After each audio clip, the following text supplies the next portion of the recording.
할렐루야. 10월 2일 복된 주일입니다. 오늘 본문은 사무엘하 9장 1절서부터 13절까지의 말씀입니다.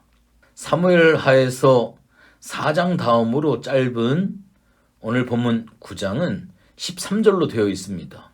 이 짧은 장은 다윗이 주변 나라들과 전쟁을 벌임으로써 왕국의 확장을 꾀하는 8장과 10장 사이에 끼어 있습니다. 본문에서 다윗은 사울 가문의 생존자를 찾아 그에게 잡비를 베풀고자 합니다. 사울의 시종 시바는 요나단의 아들 무비보셋이 사울 가문의 유일한 생존자라는 정보를 다윗에게 알려줍니다. 이에 다윗은 사람을 보내 무비보셋을 데려오게 했습니다. 그리고 무비보셋에게 사울의 소유를 되돌려주고 그에게 항상 자신의 식탁에서 음식을 먹을 수 있게 하겠다라고 약속을 합니다. 처음에 다윗을 만났을 때 자신을 다윗의 종으로 칭하던 무비보셋은 다윗의 이 약속을 듣고서는 자신을 죽은 개에 비유하면서 그 약속이 과분한 것이라고 이야기를 합니다. 다윗은 사울의 시종 시바를 불러 사울과 그의 온 집에 속해 있던 것을 무비보셋에게 주었으니 그에게 복종하라고 명하고 무비보셋은 항상 자신의 식탁에서 음식을 먹을 것이라고 이야기를 합니다.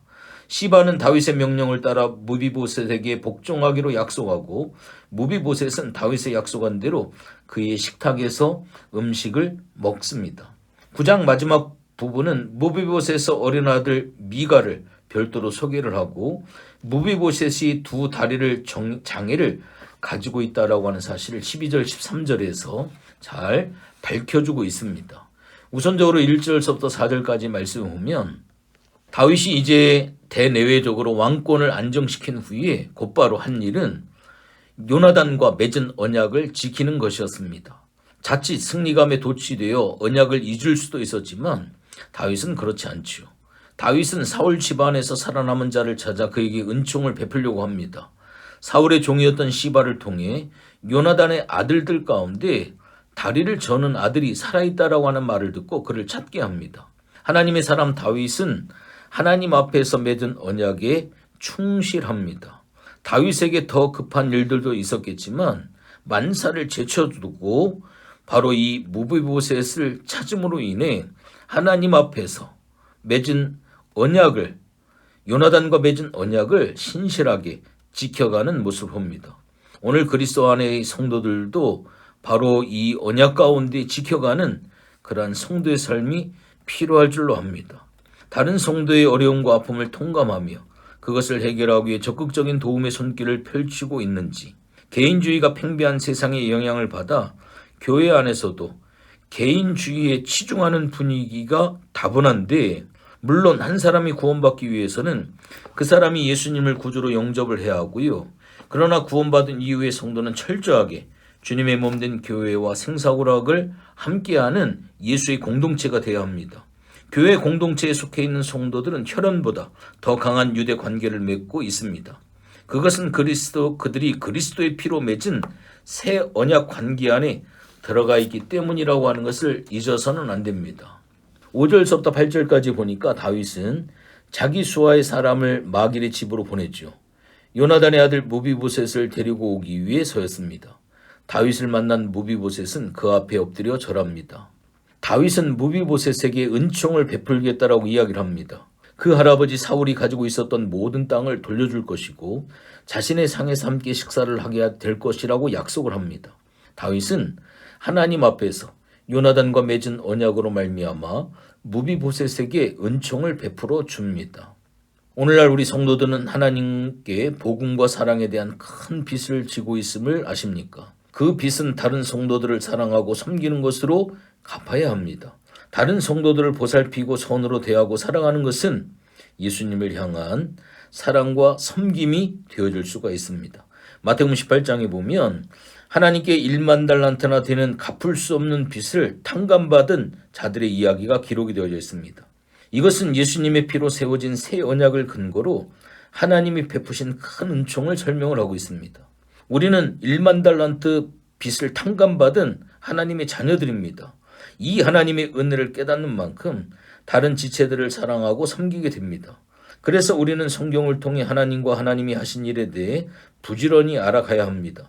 그와 더불어 바울처럼 지식에 넘치는 그리스도의 사랑을 알게 해달라고 간절히 기도해야 합니다.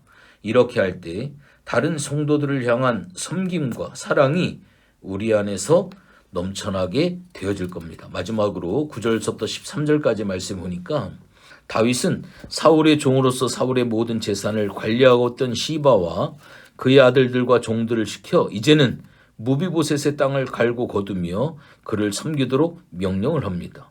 그리고 다윗은 약속한 대로 무비보셋을 데려다가 늘 자기의 상에서 함께 식사를 할 수 있도록 배려를 합니다. 무비보셋은 다윗 왕에게 큰 은총을 받은 것입니다. 왕자와 같은 대우를 받은 것이지요. 다윗은 요나단의 아들을 마치 자기 자식처럼 대했습니다. 이것은 결코 우리가 읽고 있는 내용이지만 결코 쉬운 일이 아닙니다.